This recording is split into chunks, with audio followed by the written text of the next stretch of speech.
Assalamualaikum warahmatullahi wabarakatuh. Perkenalkan, nama saya Saripudin. Saya merupakan salah seorang dosen tetap Universitas Pembangunan Panjabudi Yayasan Profesor Dr. Kadirun Yahya. Sekaligus saya mendapat tugas tambahan sebagai Kaprodi Ilmu Filsafat Fakultas Agama Islam dan Humaniora Unpad. Saya mengampu pembelajaran mata kuliah semester ganjil dan semester genap, di mana diantaranya satu mata kuliah filsafat ketuhanan, mata kuliah pengantar metafisika, mata kuliah metafisika ketuhanan, dan beberapa mata kuliah lainnya. Dari beberapa mata kuliah yang saya ajarkan, ketiga mata kuliah ini merupakan yang menjadi bidang fokus saya, di mana ketiga mata kuliah tersebut saya menjadi koordinatornya. Dari mata kuliah yang saya ajarkan, mata kuliah filsafat merupakan yang menjadi mata kuliah favorit saya, di mana mata kuliah filsafat ketuhanan merupakan mata kuliah penting prodi ilmu filsafat yang memiliki beban 3 SKS yang diajarkan di semester 5. Adapun capaian pembelajaran pada mata kuliah filsafat ketuhanan ini, yang pertama adalah mahasiswa mampu menjabarkan latar belakang pengertian filsafat ketuhanan. Yang kedua, mahasiswa mampu menjelaskan sejarah pemikiran dan konsepsi manusia mengenal Tuhan. Yang ketiga, mahasiswa mampu menjelaskan tingkat kepercayaan dan tingkat keyakinan manusia kepada Tuhan. Yang keempat, mahasiswa diharapkan mampu menjelaskan teori perumusan manusia tentang Tuhan. Selanjutnya, mahasiswa mampu menjelaskan penelaahan manusia tentang Tuhan. Nah, sesuai dengan RPS yang kami kembangkan, diharapkan mahasiswa tidak hanya diantarkan dalam pemahaman teori tentang Tuhan saja, namun bagaimana mengaplikasikan teori-teori pembelajaran tersebut yang diberikan dan menghantarkan mahasiswa berhampir kepada Tuhan. Hal ini kami lakukan agar mahasiswa mampu menjawab permasalahan hidup yang sedang dihadapinya. Dalam pembelajaran, kami lakukan tidak hanya di dalam kelas saja, namun kami juga memberikan edukasi kepada mahasiswa.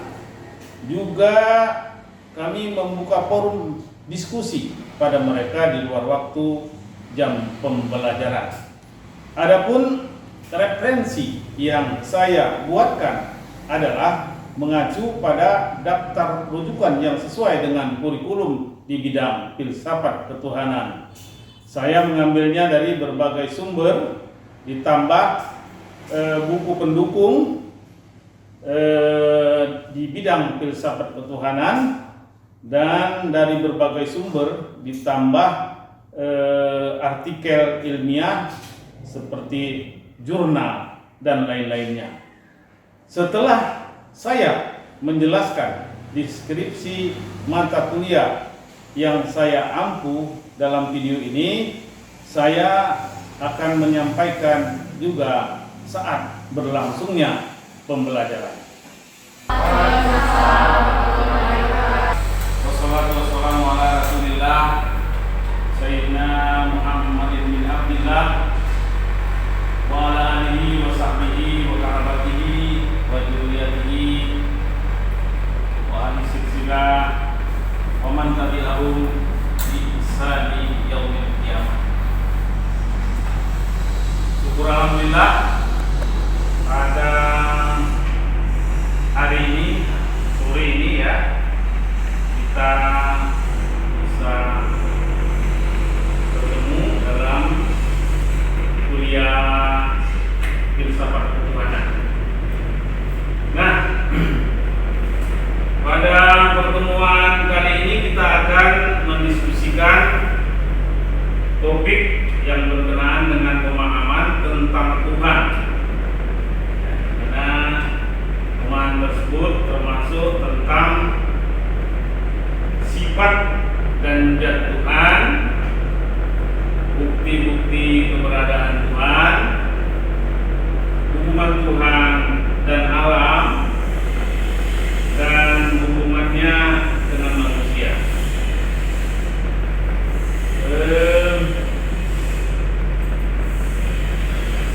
Diharapkan setelah mengikuti kuliah pada pertemuan ini, mahasiswa itu mampu untuk ini ada 4 tahap sebenarnya, tapi nanti yang kita capai mungkin 1 tahap saja. Kemudian yang ketiga, diharapkan nanti para mahasiswa sekalian mampu menjelaskan pandangan agama-agama tentang Tuhan. Yang keempat, diharapkan mahasiswa mampu membuktikan wujud Tuhan melalui berbagai macam dalil. Ya, nah ini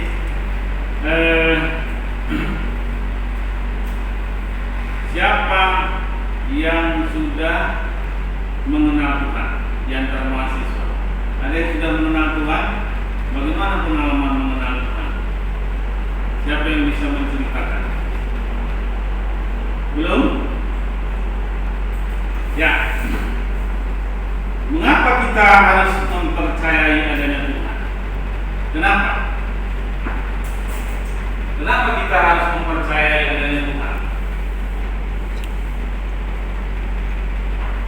Siapa yang bisa?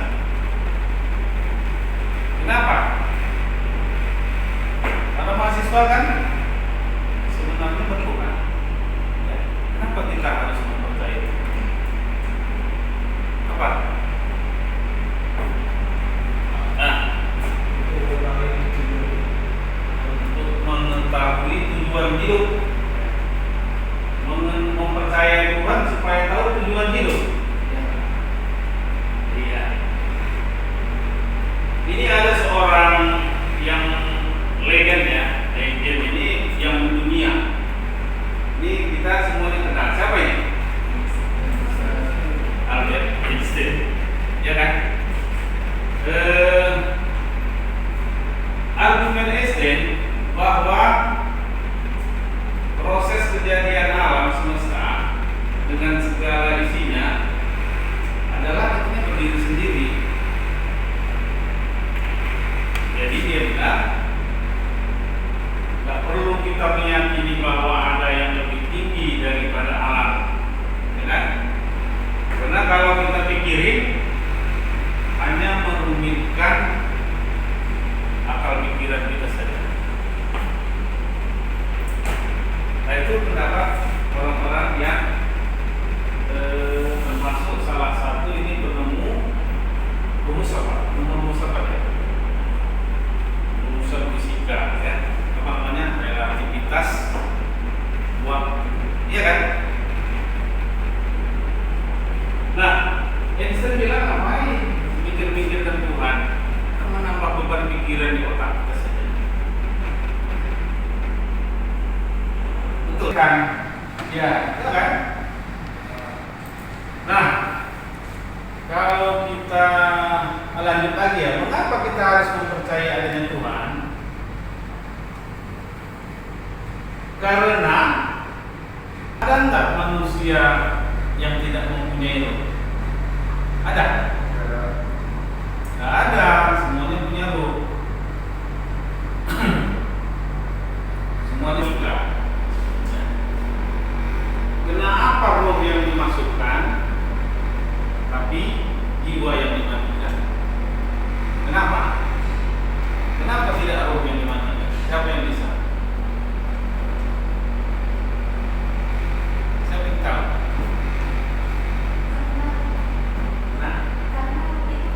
Nah, bisa jadi siapa?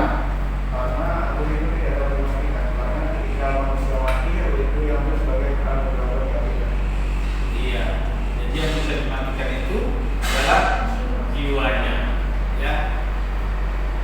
Kalau lebih jauh lagi di pelajaran metafisika itu dibedakan antara roh dengan jiwa itu berbeda dimensi, ya, iya kan? Nah, kullu nafsun dha'iqatul maut, bahwasanya setiap yang berjiwa itu, setiap yang bernyawa itu akan kami matikan, dan kepada kamilah kalian dikumpulkan, dikembalikan, ya. Kemudian manusia itu suatu saat menyadari bahwa dirinya mengantarkan manusia untuk mempercayai adanya Tuhan yang mengatur kehidupan ini.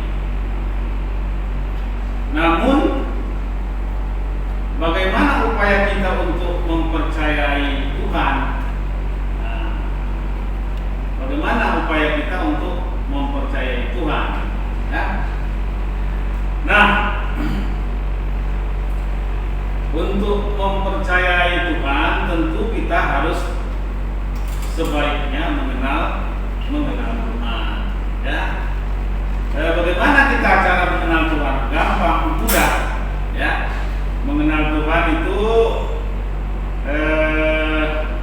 dengan mencontoh para nabi, ya. Jadi nabi yang sangat terkenal itu bagaimana cara mengenal Tuhan adalah Nabi Ibrahim, ya. Nabi Ibrahim, ya. Nabi Ibrahim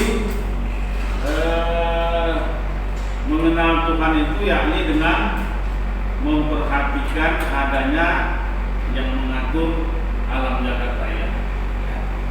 Jadi bagaimana Nabi Ibrahim awalnya mengembara belajar mengenal Tuhan, ya, yaitu dengan memperhatikan alam jagat raya, ya.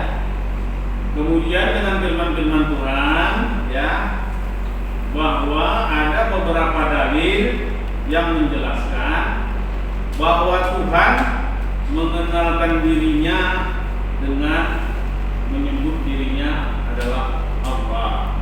Itu terdapat di dalam firman Tuhan di dalam surat Taha surat 20 ayat 14. Sesungguhnya aku ini adalah Allah, tidak ada Tuhan selain aku, maka sembahlah aku. Nah, itu dalil yang mengantarkan kita bahwasanya Tuhan sendiri mengenalkan dirinya dengan nama Allah.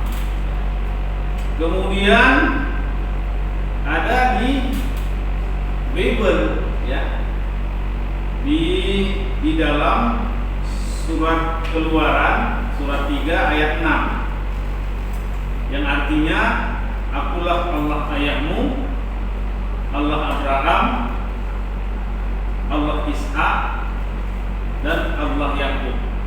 Jadi di dalam Bible atau Injil, ya, Bible ini disusun, ya, ada Injil Perjanjian Lama, di dalamnya ada Injil Perjanjian Baru, disatukan dia namanya Bible, ya.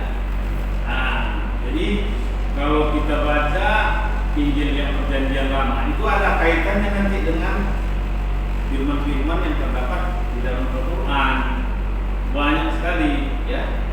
Jadi dianjurkan pada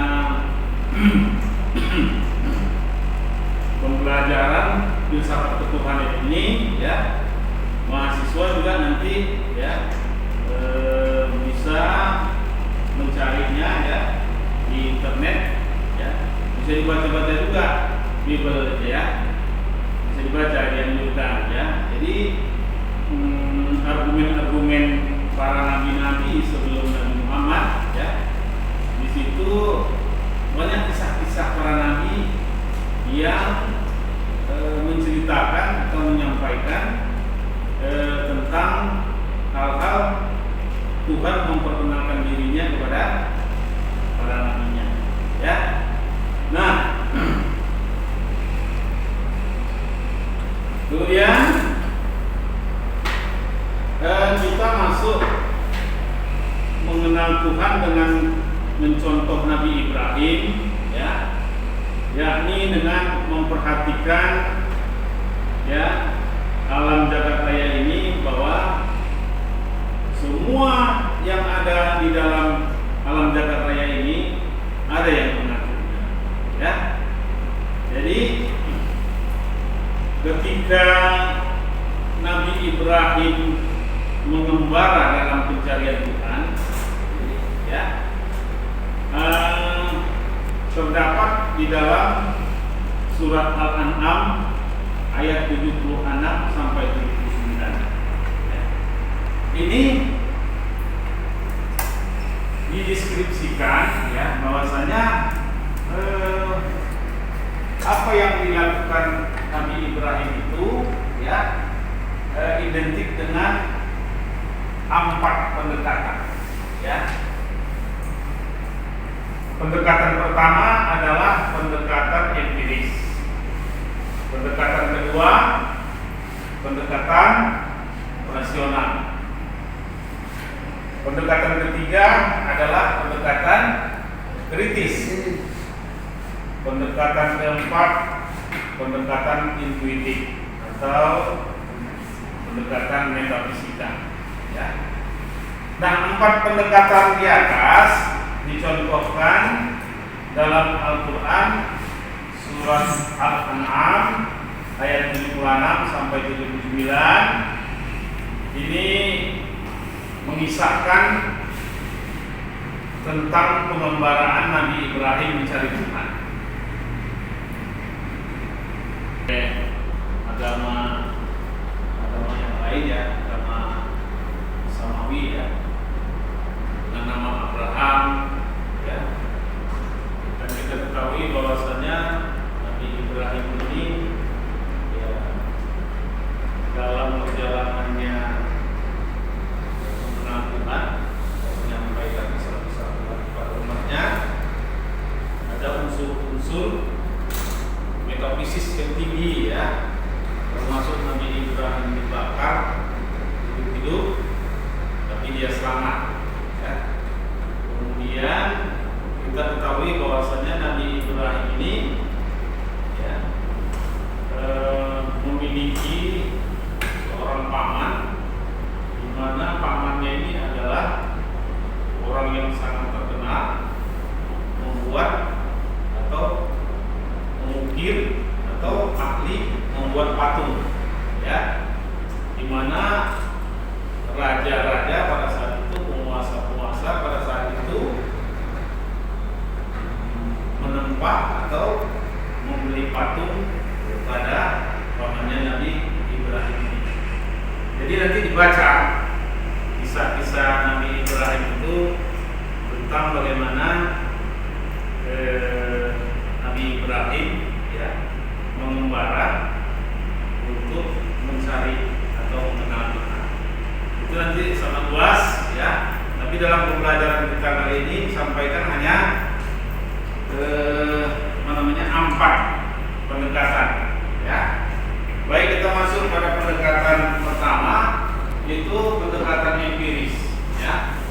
Pencarian pengetahuan dengan melihat fenomena alam yang di sekelilingnya ya, itu terdapat di dalam surat Al-An'am 76 ya.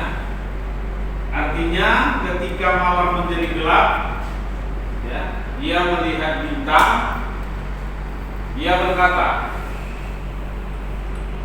yang berkata ini Nabi Ibrahim ya. Jadi dilihatnya bintang, karena bintang itu terang benderang, maka Nabi Ibrahim mempersepsikan bahwasanya ya, pengalaman pertamanya dalam pencarian Tuhan itu, dia mempersepsikan bahwasanya bintang itu adalah Tuhan ya. Inilah Tuhanku. Tetapi ya, fakta bintang itu tenggelam juga, kadang-kadang hilang dia kan. Nah, maka Ibrahim memberi di suatu keputusan bahwasanya kalau itu bintang tidak bisa dikatakan sebagai ya, itu dia. Nah, sampai di sini ada yang mau ditanya? Kamdani ditanya ya, nggak berani bertanya biar ada dialognya. Ada yang mau ditanya? Nggak ada.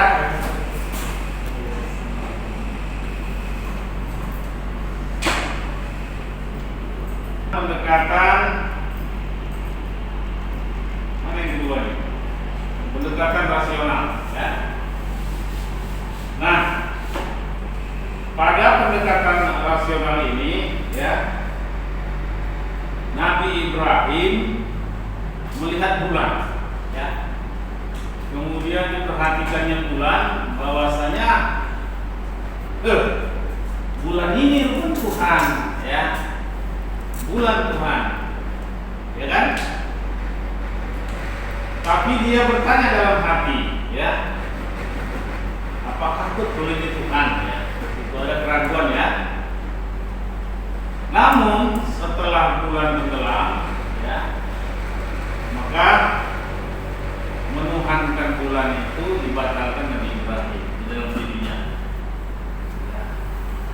Jadi secara logikanya kita berpikir bahwasanya bulan ini bukan Tuhan ya. Nah, tapi Nabi Ibrahim sudah mulai memiliki tanda-tanda. Berarti bulan ini ada juga yang mengaturnya ya. Baik, kemudian pendekatan rasional ya, pendekatan ketiga ya. Ketika penemuan Tuhan pada tahap pertama gagal ya, karena persepsi awal Tuhan itu dituhankan bintang, ternyata bintang itu juga hilang. Persepsi kedua juga gagal, menuhankan bulan, tapi bulan juga hilang ya. Maka Nabi Ibrahim ya menuhankan matahari, karena matahari lebih besar. Mungkin inilah Tuhannya, Tuhan yang mengatur ya. Di dalam surat Al-An'am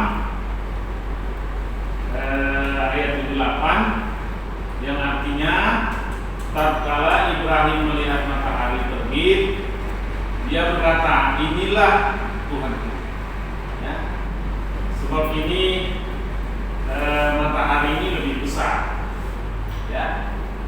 Nah, namun ketika matahari juga tenggelam, Nabi Ibrahim membatalkan kembali bahwasanya ya, matahari ini bukan Tuhan ya. Nah, luar biasa Nabi Ibrahim ini ya. Jadi ada pendekatan kritisnya ya. Nah, ketika pendekatan itu tidak menemukan, tidak menyelesaikan masalah ya, maka pendekatan metafisika Pak. pendekatan metafisika Kira-kira bunyinya apa?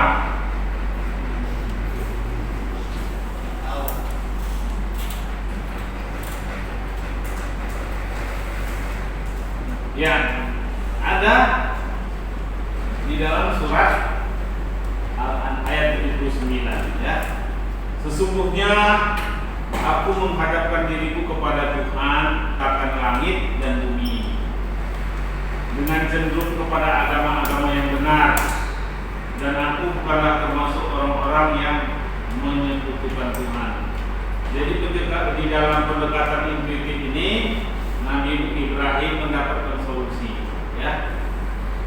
Pendekatan intuitif ini selalu ya di dalam kajian metafisika itu orang melakukan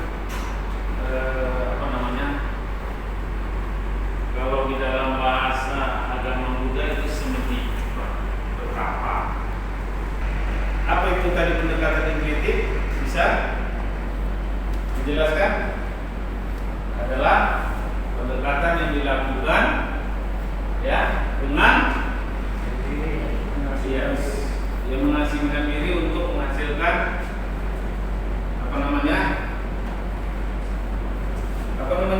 suatu kecerdasan rohani ya. Jadi setelah manusia itu ya memikirkan dengan kecerdasan akalnya ya, dia Nabi Ibrahim itu mengurus akalnya habis ya, kemudian dia tidak mendapatkan suatu jawaban, maka dia tidak menggunakan kecerdasan akal lagi ya. Dia mulai menggunakan kecerdasan rohaninya dengan melatih bagaimana jiwanya itu dapat ya mendengarkan suara-suara hatinya ya. Dengan mendengarkan suara hatinya inilah Nabi Ibrahim menemukan bahwasanya ya Tuhan itu adalah Tuhan